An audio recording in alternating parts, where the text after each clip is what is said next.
europejskiej. Również integracja musiała być poprzedzona wieloletnimi okresami przejściowymi dla Ukrainy, podczas których by Ukraina była w stanie w pełni dostosować swoje prawo do wymogów i norm WPR i Zielonego Ładu. No i większość ekspertów wskazuje na to, że WPR musi być zreformowane przed akcesją Ukrainy. No i te proste dopłaty na pewne obszary muszą być przeniesione, na przykład na silniejsze wsparcie małego lub średniego gospodarstw oraz inwestycje w innowacje i ekologizację rolnictwa. No i podsumowując, widać, że nastąpił taki wzrost poglądów populistycznych i eurosceptycznych. Bardzo często politycy wykorzystują to niezadowolenie rolników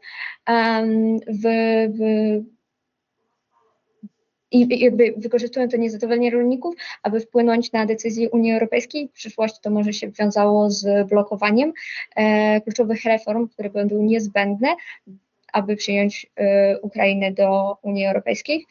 I przyszła integracja wymagałaby takiej odwagi politycznej i do przeprowadzenia gruntownych reform WPR, no i dostosowanie prawa i norm ukraińskich do norm i wymogów WPR i Zielonego Ładu. No i dziękuję za uwagę.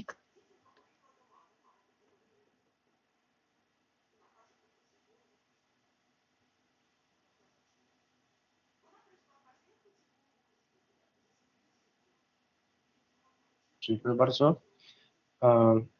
Teraz chcę do przemówienia zaprosić Yevhena Luzana, Narodowego Tarasa Szewczenki, z prezentacją na temat Brexit as a mirror of the Hungarian vision of sovereignty from the EU between populism and pragmatism. And 1 second. Tak, czy... Yes. May I say? Thank you for giving me a floor.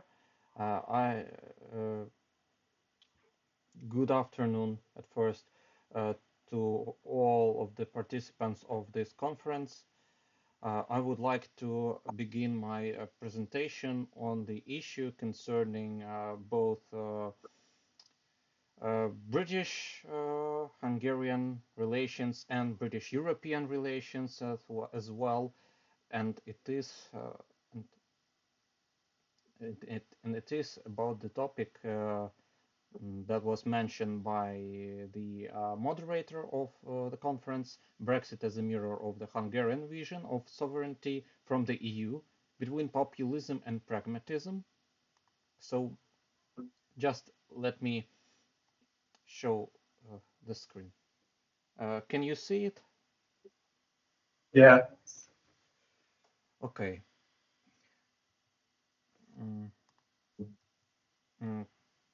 Well, let's start from the beginning of the 21st century, when the United Kingdom and the Central European countries were situational allies in the question of the EU enlargement. You can see on this photo the gathering of the leaders of European countries in Copenhagen in Denmark, when the final decision about accepting the 10 new member states to the Union was made with some compromise in financial issues, and the UK as one of the main beneficiaries from the enlarged EU.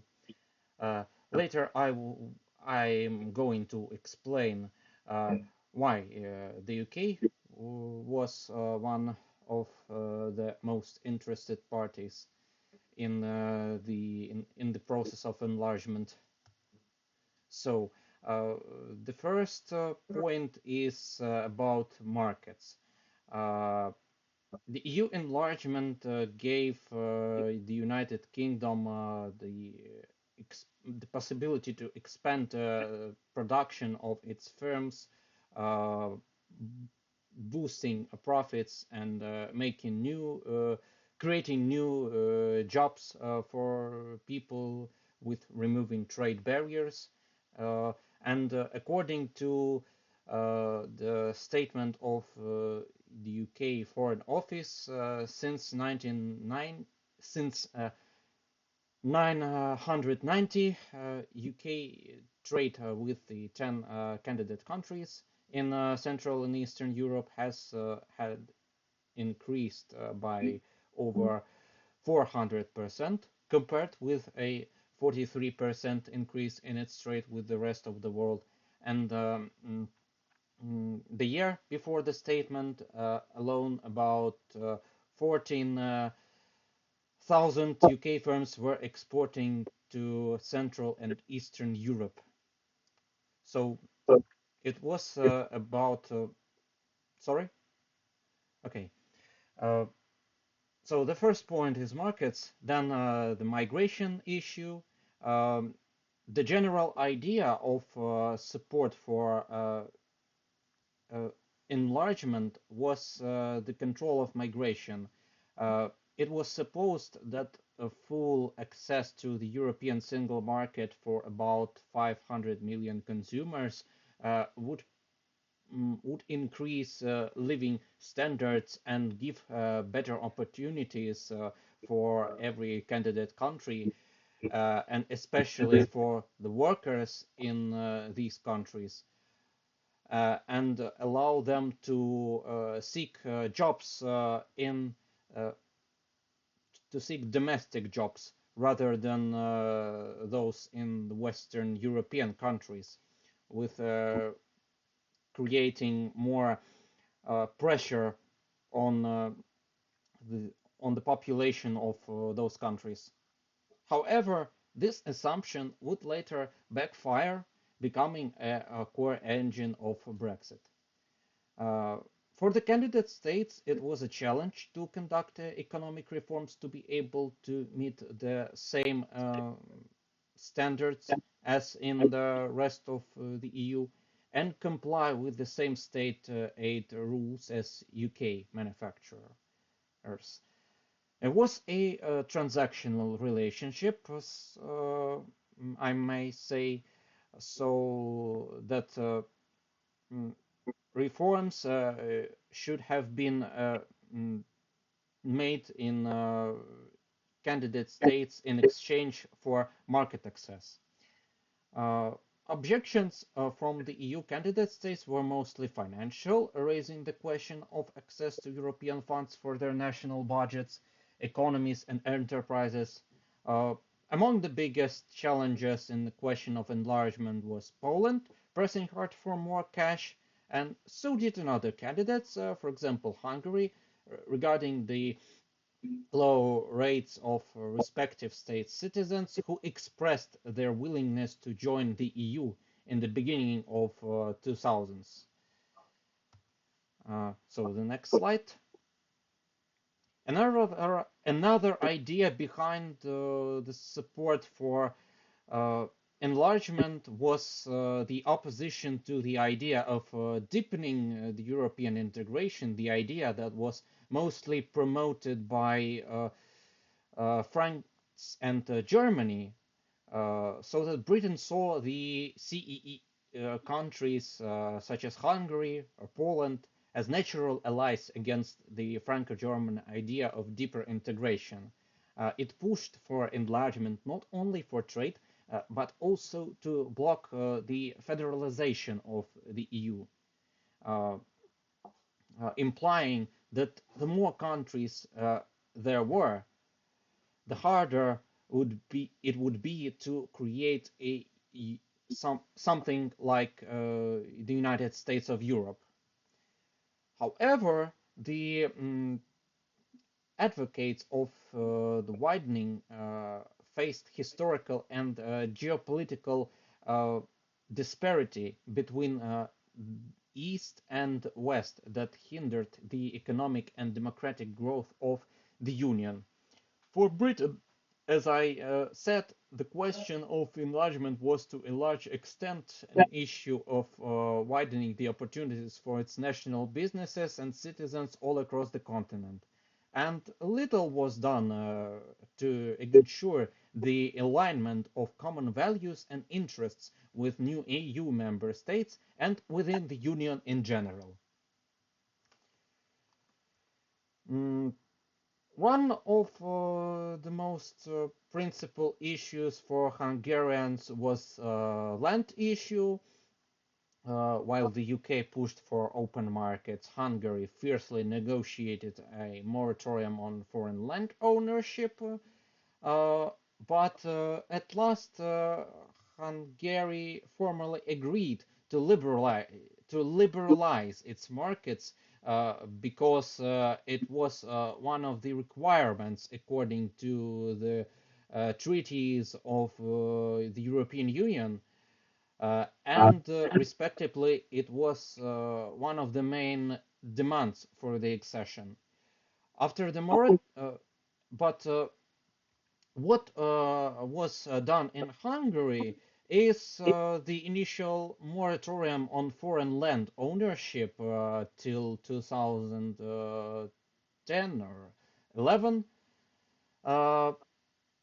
It was adopted under the slogans of protection their land from foreign speculation, basically under the idea of protection their lands from Austrian and German capital, so that the owners from those countries could not easily own land.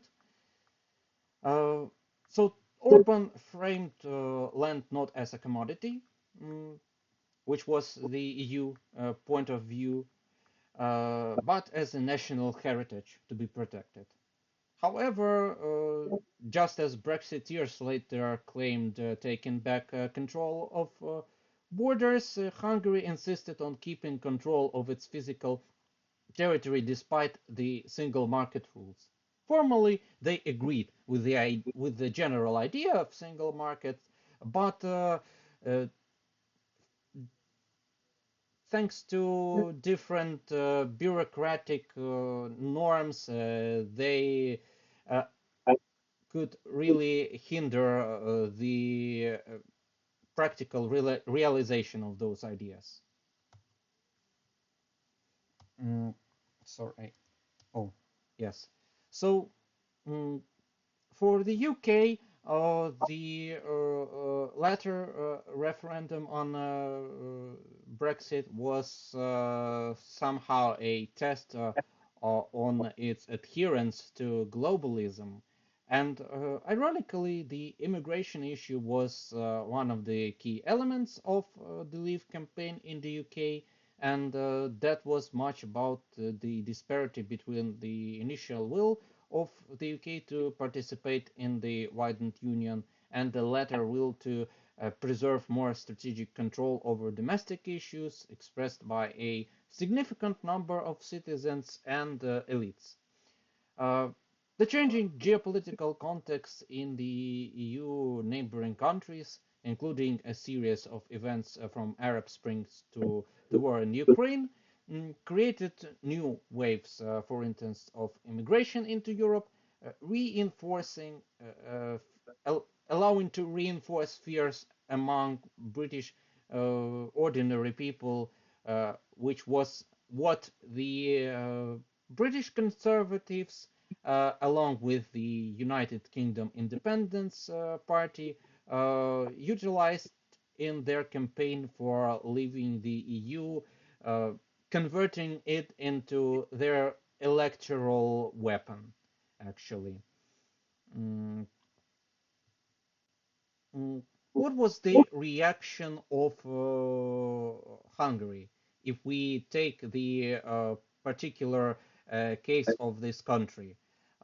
In 2020, Viktor Orban made the statement in his interview to Reuters that Brexit was a brave decision of the British people about their own lives, and Hungary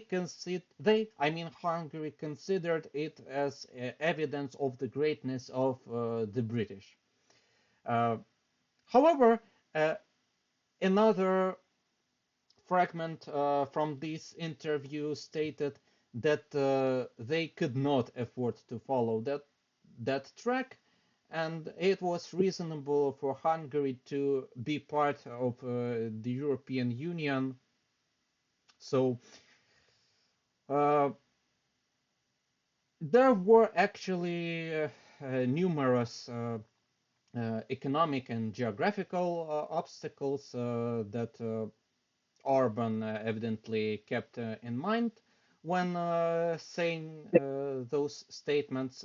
So at first, the difference between the UK and Hungary is one of the typical Central and Eastern European countries in the question of EU budget, while the UK was before Brexit one of the key donors to the common European budget.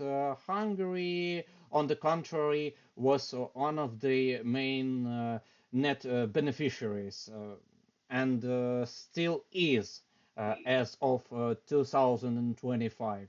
And this is to a larger extent a bargaining chip in the further relations between Hungarian government led currently still by Viktor Orban, despite there is no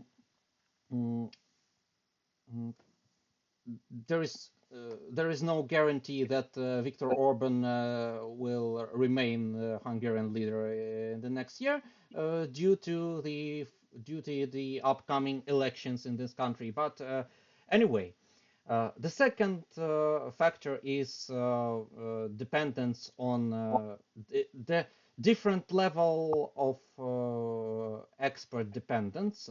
While for the United Kingdom the EU market was not the only one. It was along with the United States and many other countries, especially the Commonwealth countries. Hungary, on the opposite, had about 80% of its exports going to the Union.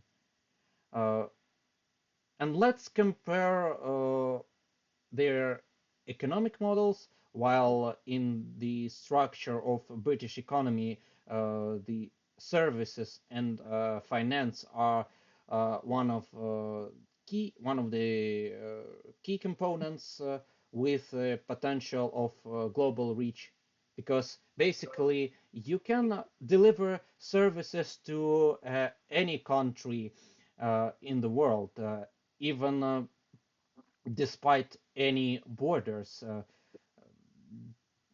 For example, if you are doing something online.